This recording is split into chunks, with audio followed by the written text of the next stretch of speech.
Hey everyone, welcome to Path to Play. My name is Valentina and I'm here with Rory. Hello, everyone.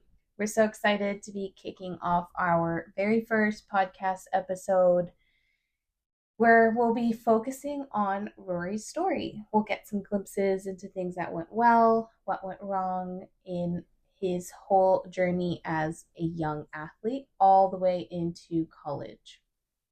Before we get started on Rory's story, if you haven't visited our website or our Instagram yet, our whole mission and vision with Path to Play is rooted in our own personal experiences with youth sports, specifically soccer, and we hope to share our many, many learnings, our many perspectives, and our network to help you all better navigate the youth sports world, which is nowadays very overwhelming and although very exciting, can also be very confusing. So, now to get into the interesting part, Rory, are you ready to talk a little bit about yourself today with the whole Path to Play community? Yes, I am. Awesome. So, why don't you start by telling us a little bit about you and your story, kind of just where everything started? Yeah, so I started playing soccer at around the age of 4 or 5 in Seattle, Washington. That's where I grew up. And then I pretty much played from age 4 all the way through college. I went and played at Seattle University.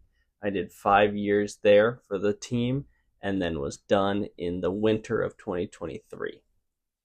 And while you were growing up, before you even got into soccer, why don't you take us way, way back and talk a little bit about whether you dabbled in other sports at first and I guess what ultimately made you choose soccer? Yeah, so as a kid, I played soccer, basketball, baseball, for the most part, those three. And I played all of them up until probably late elementary school, early middle school, and ended up stopping playing both baseball and basketball. Kind of because I was best at soccer, I would say, and so I enjoyed it the most. Also because my older brother, who's 2 years older than me, had already kind of stopped playing other sports and was focusing just on soccer. So kind of followed his path as well. Yeah, that makes sense. I think I also technically got forced into soccer when I was young and unsure of what sport was my favorite. So, also having an older sibling definitely helped. So, moving a little bit forward into your journey, what did you play? Did you do clubs? Did you do high school? What point in time did you get recruited or started even thinking about college? Yeah, so as a kid, I played rec or kind of like local neighborhood soccer up until probably 6 or 7, and then started playing for what was then called a select team. So a little bit more exclusive kind of team, but definitely not super high level. Up until the age of 10, I stayed there. And then after that, I moved on to a bigger club in Seattle called Seattle United, which, if you're from Seattle, you've definitely heard of them, which was tryouts and all that kind of stuff. So that was kind of the top division for that age group. And so I then played there for a few years and then ended up transferring to a different club called Crossfire and played in the old academy system called the USDA. And from there, I went to college.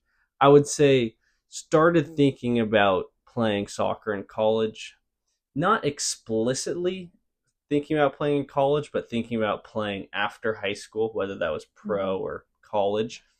Probably about in middle school time. That's when I was really getting into it and kind of dialing in on there, stopped playing the other sports as much. And so I think kind of around that time when I was really kind of falling in love with the game, I guess you could say. Yeah, and that sounds like a very long journey. I guess I'm curious, what do you think your parents' perspective was on that whole time frame? And even, you could break it up within segments.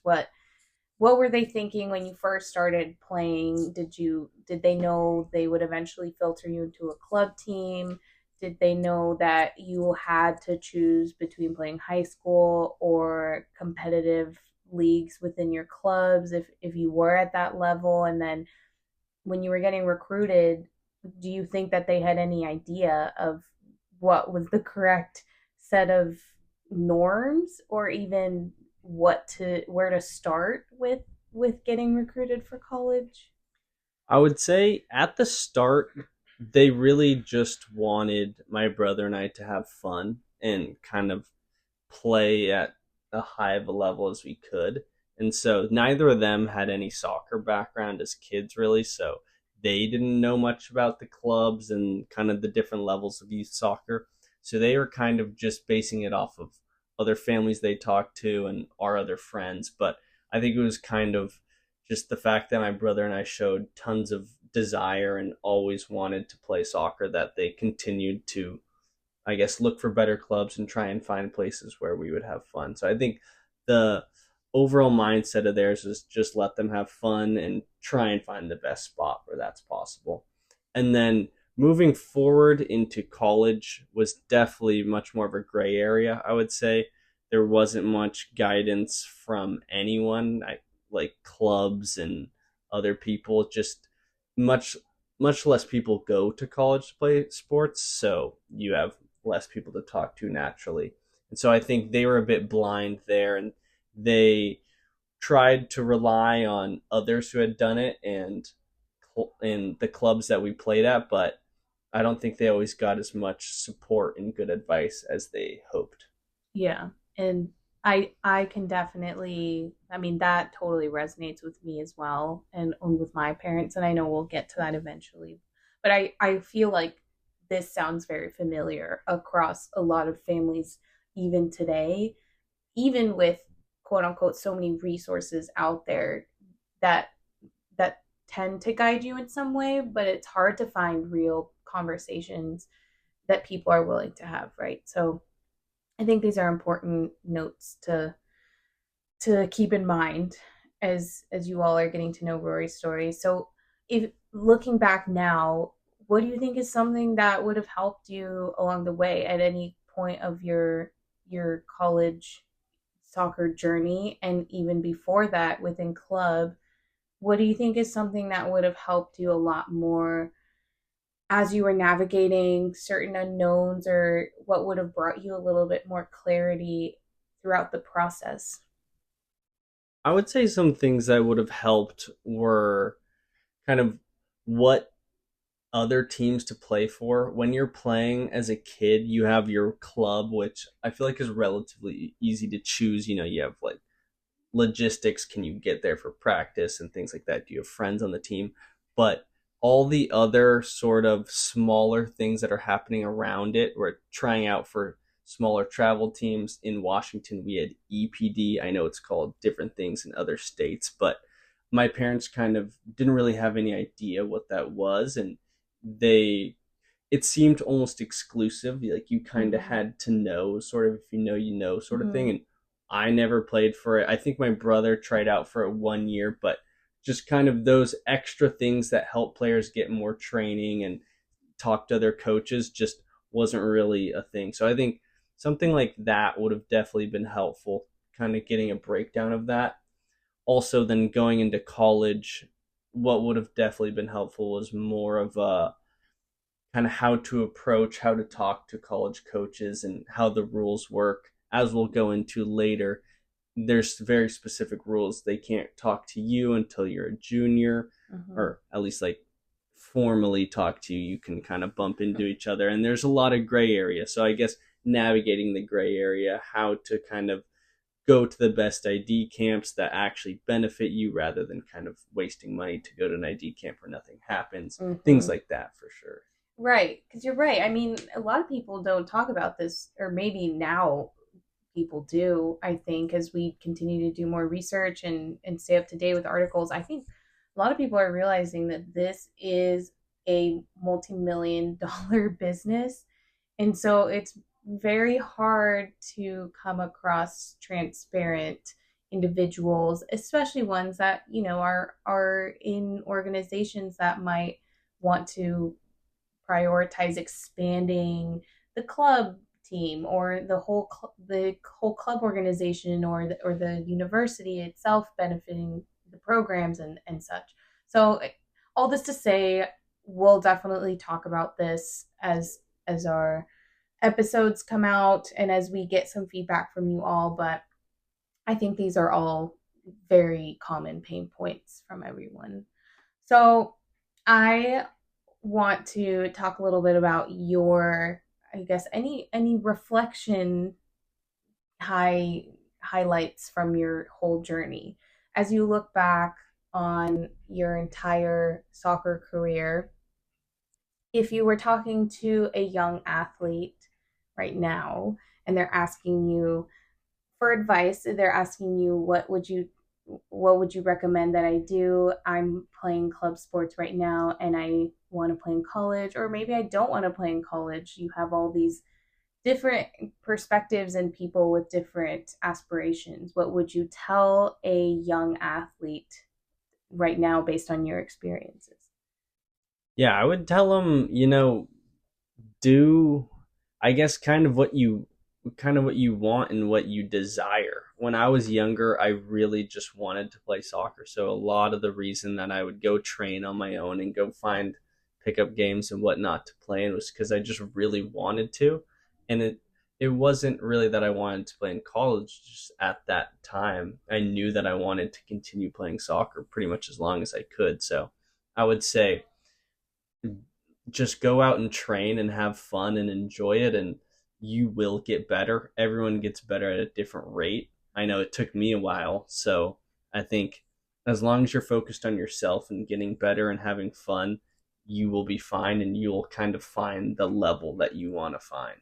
Yeah, agree completely. I think sometimes when it's forced on you, I mean, maybe you either end up training to be this amazing athlete or it could go completely the other way of you end up getting burnt out and hating the sport. Yeah, 100%. And I know I had guys who I played with in club and in college who probably didn't really want to be there and felt like they had maybe put so much time into it that they didn't want to stop, but you could tell they just didn't really want to be there. So I would say kind of follow what you feel. And if you want to keep going, there'll be a level for you. There'll be a place for you. Yeah, yes, completely agree with that statement. And we will absolutely break that down for everyone as we talk more on different topics that involve how to choose your own path to play, if you will. So, I guess last little question I have for you, Rory. What would you say is the biggest challenge that you faced along the way? Like if you had to highlight one big, oh wow, this one was tough when I was still an athlete, whether very young or later in your career. I would say the toughest one was probably dealing with injuries, Mm-hmm. especially later, Mm-hmm. quote unquote, later in my career in college. Mm-hmm. I would say up until college, I didn't really get hurt much. Mm-hmm. So it was a lot of smooth sailing, just having fun, some dips and like growth spurts and things like that that definitely were tough to deal with. But I would say later on in college, dealing with injuries, having to come back with that when you're already playing against people who are amazing, and now you're a little behind and you're playing catch up and kind of putting my priorities in the right places. I think definitely something that I could have done better and would have helped me a lot more. Yeah, yeah, definitely hard to see the bigger picture when you are a an athlete, a young adult athlete especially, and you feel the pressure and you just want to get back on the field as soon as possible, right? Like I think it's hard to see the long term and be focused more so on just the desire to play. So hopefully you guys all found Rory's story insightful. Thank you, Rory, for sharing so thoughtfully your experiences and pain points especially. I'm hoping and I'm sure that some people will definitely resonate with some of these challenges and also successes from your career over the past almost 20 years, I guess. So, for what's next, hopefully you guys will tune in on our next episode where we'll be going over my intro. And after that, we will just be deep diving into conversations about anything and everything in the youth sports world. Like we said, we hope to leverage our network of people that have been athletes in other sports besides soccer. And those are just valuable stories that we can share with you all too, because there are certainly lots and lots of pain points within other sports beyond soccer. So if any of you have stories to share, please reach out to us. And, we always love to hear from everyone and use your feedback to craft our topics. Yeah, we want to hear from you guys because the whole premise of this is to help you guys. So, whatever you are confused about, I'm sure we've somehow encountered that issue or know someone who's encountered that issue. So, let us know. Thank you so much for listening, and we'll see you guys soon. Yes. Thanks, everyone. See you soon.